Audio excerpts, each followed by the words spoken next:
श्री शिवाय नमस्तुभ्यम, हर हर महादेव। दोस्तों, पूज्य गुरु जी ने अभी अपनी कल की शिव महापुराण की कथा में बुधवार गणेश चतुर्थी के दिन किया जाने वाला 2 दीपक का एक ऐसा विशेष उपाय बताया है जो उन्होंने आज तक अपनी किसी भी कथा में नहीं बताया है। पूज्य गुरु जी ने कहा कि जब आपके हाथ तंग चल रहे हो, जब रुपए पैसे कहीं से प्राप्त ही ना हो पा रहे हो, जीवन में चारों तरफ से सिर्फ और सिर्फ परेशानियां आ गई हों, उनसे बाहर निकलने का कोई रास्ता ना दिखाई दे रहा हो, तो दोस्तों आज के दिन गणेश चतुर्थी के दिन कर लेना 2 दीपक वाला यह उपाय होगी। हर मनोकामना पूरी मिलेगी, सभी दोषों से मुक्ति, इतना धन आएगा कि संभाले नहीं संभलेगा। माता लक्ष्मी जी और महादेव जी के आशीर्वाद से पूरे साल धन बरसता रहेगा। दोस्तों, जैसा कि आप सभी लोग जानते हैं, वैशाख महीने की चतुर्थी तिथि, और दोस्तों यह वह तिथि है जो वैशाख महीने में पड़ने वाली सबसे बड़ी और वैशाख महीने की पहली चतुर्थी तिथि है, क्योंकि यह आज के दिन पड़ रही है और हमारे हिंदू धर्म में इसका बहुत ही बड़ा और विशेष महत्व होता है। पूज्य गुरु जी ने कहा है कि अगर कभी भी मौका लग जाए और वैशाख महीने की गणेश चतुर्थी तिथि आज, तो आप लोगों को सिर्फ और सिर्फ 2 दीपक वाला उपाय तो अवश्य ही करना चाहिए, क्योंकि इन दोनों तिथियों का संयोग बहुत ही कम आता है। इसी के साथ दोस्तों, गुरु जी ने कहा है कि जब भी वैशाख महीने की चतुर्थी तिथि पड़े तो आप लोगों को सिर्फ और सिर्फ 2 दीपक वाला उपाय तो अवश्य करना चाहिए। यह उपाय इतना खास है कि अगर आपने सही मुहूर्त पर सही क्रिया अनुसार 2 दीपक वाला उपाय कर लिया, जो प्राचीन काल के समय का महा उपाय है, तो मान के चलिए दोस्तों, महादेव जी के आशीर्वाद से आपके जीवन का कितना ही बड़ा दुख हो, उससे आपको मुक्ति मिल जाएगी। आपकी कोई भी मनोकामना हो, मान लीजिए आप नौकरी की तैयारी कर रहे थे तो आपकी नौकरी लग जाएगी, आपका बंद पड़ा व्यापार चल पड़ेगा, और दोस्तों आप जिस बीमारी से आप बहुत दिनों से परेशान थे, उस बीमारी से आपको मुक्ति मिल जाएगी। आपके जीवन में धन आना शुरू हो जाएगा, आपके जीवन में धन आने के नए नए रास्ते खुल जाएंगे, और मान के चलिए दोस्तों, फिर आपको किसी भी प्रकार की परेशानी का सामना नहीं करना पड़ेगा। इसीलिए दोस्तों के दिन, गणेश चतुर्थी के दिन आप लोगों को इस वाले उपाय को जरूर कर लेना है। भले ही आपने पूरे साल भर इस उपाय को ना किया हो, पर अगर आपने इस वैशाख महीने में पड़ने वाली गणेश चतुर्थी के दिन अगर इस वाले उपाय को कर लिया, तो आपको इस उपाय को करने का वह फल मिलेगा जिसकी आपने कभी कल्पना भी नहीं करी होगी। इसीलिए आप लोग इस दीपक वाले उपाय को एक बार जरूर कर लेना, ताकि आप लोगों के हाथ से यह मौका ना जा सके और आपको इस उपाय को करने का फल मिल सके। दोस्तों, यह उपाय पंडित जी ने अपनी अभी की ही शिव महापुराण की कथा में बताया है, जो इस उपाय को आज हम आपको बहुत अच्छे से समझाने वाले हैं। इस वीडियो को देखने के बाद इस उपाय को समझने के लिए आपको कोई और वीडियो को देखने की जरूरत नहीं पड़ेगी। तो दोस्तों, इस उपाय को आपको कैसे करना है, कब करना है, कहां पर करना है, और उपाय को करते समय आपको किन किन गलतियों को नहीं करना है और आपको किन किन बातों का ध्यान रखना है, यह सारी जानकारी हम आपको इस वीडियो में देंगे। तो चलिए भक्तों, उपायों को शुरू करते हैं।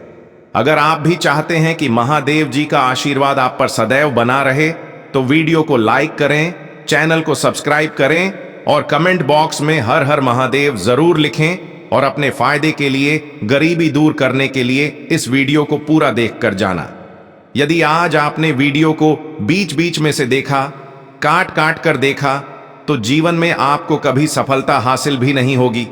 देखिए दोस्तों, आज गणेश चतुर्थी का दिन यह इतना खास होता है, इतना महत्वपूर्ण होता है। देखा गया है कभी कभी बड़े बड़े पूजा पाठ अनुष्ठान से जो मनोकामना पूर्ण नहीं होते, दोस्तों आज के दिन एक छोटे से उपाय करने से ही आपकी मनोकामना पूर्ण हो जाती है। अब हम समझते हैं इस वाले उपाय को हमें करना किस समय है। इस 2 दीपक वाले उपाय को हमें वैशाख महीने के आज में दिन करना किस समय है। तो देखिए, इस उपाय को करने का जो समय है वह सुबह का समय है और शाम का समय भी है। अब देखिए, यहां पर हम मुख्य रूप से सुबह का समय नहीं बोलेंगे, क्योंकि दोस्तों आज गणेश चतुर्थी का दिन है और इस दिन प्रदोष काल के समय का बहुत महत्व होता है। बाकी अगर सुबह के समय भी करेंगे तो भी अच्छा होगा, उसमें कोई भी दिक्कत वाली बात नहीं है। तो चलिए जानते हैं इस विशेष उपाय के बारे में।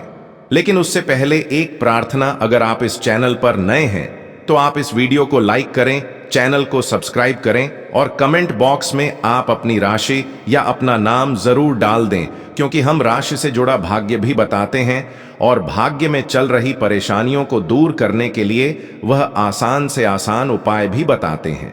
तो चलिए अब हम अपने सबसे पहले उपाय की बात कर लेते हैं। देखिए, वैशाख मास के दिनों में विशेषकर भगवान शिव और माता पार्वती और विष्णु भगवान का पूजन किया जाता है। अब साथ ही साथ गणेश चतुर्थी का दिन भी पड़ गया है, तो ऐसा समझ लीजिए आपके जीवन में धन भी आएगा, सुख भी आएगा, धन बढ़ेगा भी और साथ ही साथ आपके जीवन के सारे संकटों को भगवान शिव जी दूर कर देंगे। तो चलिए सबसे पहले बात कर लेते हैं सबसे पहले उपाय की, जो कि बुधवार वाले दिन आपको विशेष करना है। और इस उपाय को करने से आपकी कोई भी ऐसी इच्छा, कोई भी विश जो अभी तक अधूरी है, पूरी नहीं हो रही है, तो आपकी बड़ी से बड़ी विश और मनोकामना भी पूरी हो जाती है। जब आप गणेश चतुर्थी वाले दिन इस पहले उपाय को कर लेते हैं तो देखिए, आप सभी जानते हैं कि श्री हरि विष्णु जो है उन्हें तुलसी दल सबसे प्रिय है। बिना तुलसी माता के श्री हरि विष्णु अधूरे हैं और बिना तुलसी पत्तों के श्री हरि विष्णु का भोग अधूरा है। अब श्री हरि विष्णु को प्रसन्न करके आप अपनी किसी भी मनोकामना को पूरा कर सकते हैं, क्योंकि श्री हरि विष्णु प्रसन्न हो गए तो आपकी कोई भी विश और इच्छा, मनोकामना अधूरी नहीं रहेंगी। तो आपको तुलसी के 5 पत्ते लेने हैं। अब ये 5 तुलसी के पत्ते जो आपने लिए हैं, ये 5 तुलसी के पत्ते आपको श्री हरि विष्णु को अर्पित करने हैं, अपने घर के मंदिर में ही। ठीक है, ऐसा आपको करना है। आपके घर में श्री हरि विष्णु की कोई मूर्ति है, प्रतिमा है, वहां पर यह 5 तुलसी के पत्ते आप रखें और साथ ही साथ एक देसी घी का दीपक गोल बाती का आपको लगाना है और ओम नमो भगवते वासुदेवाय नमः इस मंत्र का आपको 11 बार जप करना है। देखो मंत्र कौन सा है, ओम नमो भगवते वासुदेवाय नमः, और फिर श्री हरि विष्णु से अपनी विश, अपनी इच्छा, अपनी मनोकामना कह देना और फिर देखना आपकी विश और इच्छा, जो भी आपकी मनोकामना है, जो भी अपने जीवन में आपको चाहिए। अगर निर्धनता बहुत है, आप अपने घर से गरीबी को दूर करना चाहते हैं, या फिर धन आपका बढ़ता नहीं है, आप चाहते हैं कि आपका धन बढ़े, या फिर आपके घर में फिजूल खर्ची बहुत होती है, पैसा आपके पास नहीं रुकता है, आप चाहते हैं कि पैसा आपके पास रुके, या फिर घर में कोई व्यक्ति ऐसा है जो बहुत बीमार रहता है, या फिर किसी का विवाह नहीं हो पा रहा है, तो जो भी आपकी इच्छा है, जो भी आपके विश है, बस एक बार श्री हरि विष्णु से कह देना, क्योंकि बुधवार भी इस दिन है, साथ ही 7 साल का सबसे बड़ा दिन है। यह दिन इतना उत्तम है कि जो आप श्री हरि विष्णु से मांग लेंगे, जो उनसे कह देंगे, वह आपकी विश, आपकी मनोकामना को बहुत जल्दी पूरा कर देंगे। तो यह पहला उपाय है। चलिए बात करते हैं दूसरे उपाय की। देखो, यदि आपके जीवन में आर्थिक संकट बहुत अधिक हो रहे हैं, धन की समस्या लगातार जीवन में बनी हुई है, 1 रुपयों को प्राप्त करने के लिए आपको बहुत अधिक मेहनत कर रहे हैं, तो आज रात्रि में सोने से पहले आपको हो यह एक चमत्कारी दीपक का उपाय अवश्य करना है। या फिर यदि आपका जो व्यापार है, बिजनेस है, दुकान है, वह अच्छे से नहीं चल पा रही है, तो आज रात्रि में इस विशेष दीपक का उपाय आपको अवश्य करना चाहिए। देखो दोस्तों, दीपक हमारे घर में सभी नकारात्मक शक्ति को बाहर करता है। यह उपाय आपको साल में केवल 1 बार करने का ही मौका मिलता है। देखिए, इस उपाय के लिए आपको तुलसी जी की जो सूखी लकड़ी होती है उसे ले लेना है। देखिए दोस्तों, यदि आपके पास पुरानी तुलसी जी की लकड़ी है तो उसे आप ले सकते हैं, और यदि आपके घर में तुलसी जी जो लकड़ी है वह सूखी हुई है तो उसकी लकड़ी आप तोड़ करके इस्तेमाल कर सकते हैं। लेकिन आपको ध्यान रखना है कि सूर्यास्त से पहले पहले ही आपको यह जो तुलसी जी की लकड़ी है इससे अवश्य ही तोड़ लेना है। तो इस उपाय के लिए आपको सबसे पहले तो एक मिट्टी का दीपक लेना होगा, चाहे तो आटे का दीपक भी ले सके, क्योंकि आटे का दीपक सभी दीपक में सर्वोत्तम माना गया है। इस दीपक के अंदर आपको शुद्ध घी का प्रयोग करना होगा और इससे दीपक के अंदर आपने जो तुलसी जी की लकड़ी ली है उसे भी रख देना है। लेकिन ये जो तुलसी जी की लकड़ी है इसमें आपको चारों तरफ अच्छे से घी लगा लेना है। देखिए, गुरुजी ने बताया है कि जो तुलसी जी की लकड़ी है यदि आप उपाय करते हैं और बहुत ही शीघ्रता से जल जाती है तो इसके लिए आपको एक कार्य करना है। आपको थोड़ी सी रुई ले लेनी है और उस रुई को आपने जो तुलसी जी की लकड़ी ली है उस पर अच्छे से चारों तरफ लपेट देनी है। तुलसी जी की लकड़ी के ऊपर रुई लपेटने के बाद इसे आपको पूरा घी के अंदर डुबो लेना है। अब इसे आपको बाती के रूप में प्रयोग करना है। अब दोस्तों, इस दीपक को आपको प्रज्वलित कहाँ करना है? तो इस दीपक को आपको या तो भगवान विष्णु के सामने प्रज्वलित करना होगा, या फिर आपको भगवान श्री राम के सामने प्रज्वलित करना होगा, या फिर भगवान कृष्ण के सामने, यानी कि भगवान विष्णु के जो भी अवतार हैं उनके सामने आप यह दीपक प्रज्वलित कर सकते हैं, या फिर आप इस दीपक को माता तुलसी जी के सामने भी प्रज्वलित कर सकते हैं। पूज्य गुरु जी ने बताया है कि जो भी व्यक्ति इस प्रकार से तुलसी जी की डंडी से यह दीपदान कर देता है उसके जीवन में कभी भी धन की समस्या नहीं होती है। इसीलिए आपको यह पूरे साल में केवल एक बार ही मौका मिलता है। इस उपाय को करके देखना, आपकी सभी इच्छाएं जरूर पूर्ण होंगी। यह जो उपाय है रात्रि में सोने से पहले बताते हैं। तुलसी के गमले में आपको वह कौन सी चीज डालनी है जिस उपाय को करने से आप अपने जीवन में महाधनी बन जाएंगे। इतना धन आपको मिलेगा कि कभी भी आपके धन में कमी नहीं आएगी, कभी भी आपका धन बर्बाद नहीं होगा। आपके पैसे की बर्बादी बिल्कुल आपके जीवन से रुक जाएगी। और जो लोग कहते हैं कि घर में पैसा तो आता है, पैसा रुकता नहीं है और पैसा बढ़ता नहीं है, वृद्धि नहीं हो रही है, उन्हें भी विशेष यह तीसरा उपाय गणेश चतुर्थी वाले दिन जरूर करना चाहिए। तो देखिए, पहले ही आपको बता दिया कि श्री हरि विष्णु की पूजा और उनका भोग, श्री मतलब तुलसी मैया के बिना अधूरा है ना? और तुलसी मैया जो है वह श्री हरि विष्णु के बिना अधूरी है। तो देखिए, जब भी आप तुलसी का कोई उपाय करेंगे तो सीधे सीधे आप श्री हरि विष्णु को प्रसन्न कर लेते हैं। अब व्यक्ति को, यानी जो भी व्यक्ति है, किस व्यक्ति को कितना धन देना है यह श्री हरि विष्णु के हाथ में होता है। धन देने का काम मां लक्ष्मी करती है, जो कि मां और तुलसी का ही एक रूप है। मां तुलसी जो है यह माता लक्ष्मी का ही स्वरूप है ना? तो आपको करना क्या है? आपको लेनी है यहां पर हल्दी पिसी हुई, जो कि श्री हरि विष्णु से जुड़ी हुई है, आपके गुरु ग्रह से जुड़ी हुई है, आपकी कुंडली में गुरु को मजबूत करती है, सुख सौभाग्य को खींचने का काम करती है, धन को बढ़ाने का काम करती है। तो एक छुटकी पिसी हुई हल्दी आपको लेनी है, और यह पिसी हुई सूखी हल्दी ही मजबूत है। तो इससे उत्तम उपाय आपको ऐसा समझिए, गणेश चतुर्थी का मिलेगा नहीं। बहुत ही उत्तम उपाय है। तुलसी के गमले में एक छुटकी पीसी हुई हल्दी डालना है, तो यह बहुत ही उत्तम उपाय है। इस उपाय को आप जरूर करें। गणेश चतुर्थी वाले दिन और साल का सबसे बड़ा यह दिन है।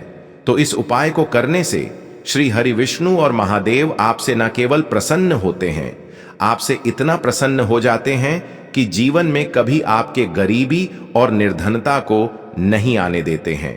तो चलिए अब बात कर लेते हैं अपने तीसरे उपाय की, जो कि मुख्य द्वार से जुड़ा हुआ है, और यह उपाय है स्थिर लक्ष्मी के वास के लिए। ऐसा पैसा आपके घर में आएगा जो आपके घर में ही रुकेगा। ऐसा पैसा कभी आपके घर में नहीं आएगा जो आपके घर से जाएगा और विशेषकर फिजूल खर्ची में जाएगा।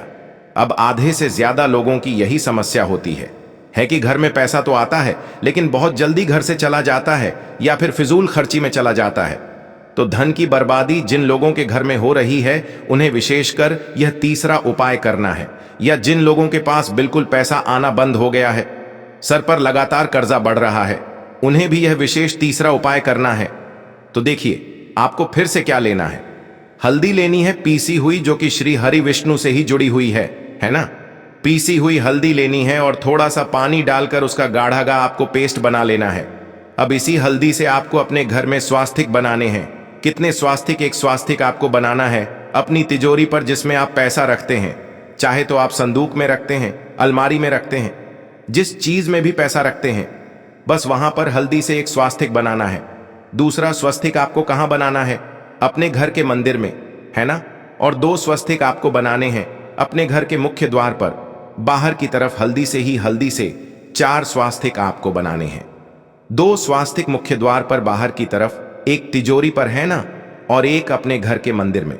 बस यह उपाय आपने अगर चतुर्थी वाले दिन कर लिया तो देखिए, जो धन की तिजोरी है उसमें पैसा भरा रहेगा।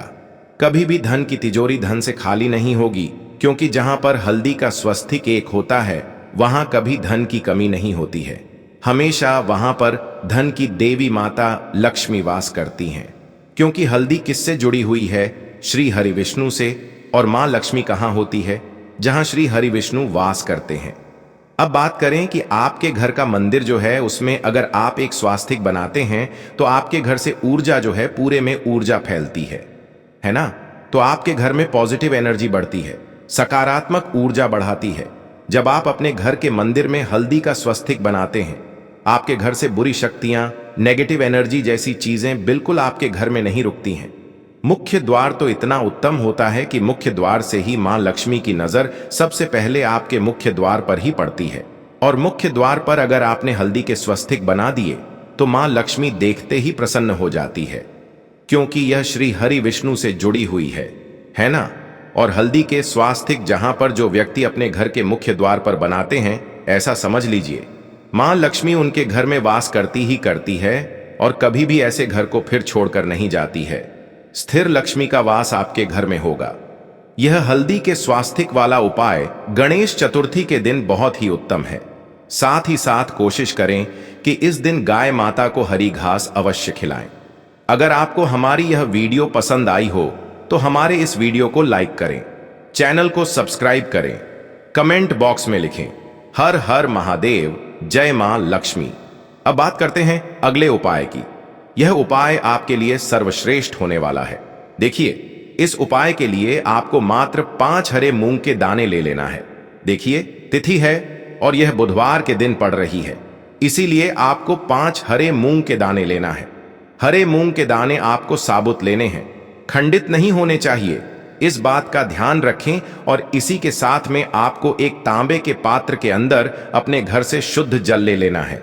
अब दोस्तों, इन सभी सामग्रियों को लेकर के आपको सीधे पहुंच जाना है भगवान शिव के मंदिर में देखिए, इस उपाय को भी आप सुबह भी कर सकते हैं और शाम के समय में भी कर सकते हैं। देखिए, भगवान शिव के मंदिर में पहुंचने के बाद आपके पास जो 5 हरे मूंग हैं, उनमें से पहला जो हरा मूंग है, आपको शिवलिंग के सामने जो नंदी महाराज होते हैं और उनका जो पैर उठा हुआ होता है, वहां पर आपको पहला हरा मूंग समर्पित कर देना है और आपको ओम नमः शिवाय इस मंत्र का जाप कर लेना है। फिर आपको दूसरा हरा मूंग लेना है और शिवलिंग पर जो श्री गणेश जी वाला स्थान होता है, वहां पर आपको यह दूसरा हरा मूंग समर्पित कर देना है। यानी कि शिवलिंग के सीधे तरफ आपको यह दूसरा हरा मूंग समर्पित करना है और फिर आपको ओम नमः शिवाय या फिर श्री गणेशाय नमः इस मंत्र का जाप कर लेना है। तीसरा हरा मूंग का दान आपको भगवान शिव की सबसे प्रिय पुत्री माता अशोक सुंदरी वाले स्थान पर समर्पित करना होगा। शिवलिंग की जो जलाधारी होती है, जहां से जल बह करके आता है, उसी जलाधारी के बीच में जो कहीं कहीं उठी हुई लाइन होती है सांप की आकृति के रूप में, वहीं पर आपको तीसरा हरा मूंग समर्पित करना है और फिर आपको ओम नमः शिवाय इस मंत्र का जाप कर लेना है। अब दोस्तों, चौथा जो हरा मूंग है उसे आपको भगवान कार्तिकेय जी का जो स्थान होता है शिवलिंग पर, वहां पर आपको यह चौथा हरा मूंग का दाना समर्पित कर देना है और आपको ओम नमः शिवाय इस मंत्र का जाप कर लेना है। अब दोस्तों, आपके पास जो 5वां और अंतिम हरा मूंग बचा हुआ है, उसे आपको उसे जल के पात्र के अंदर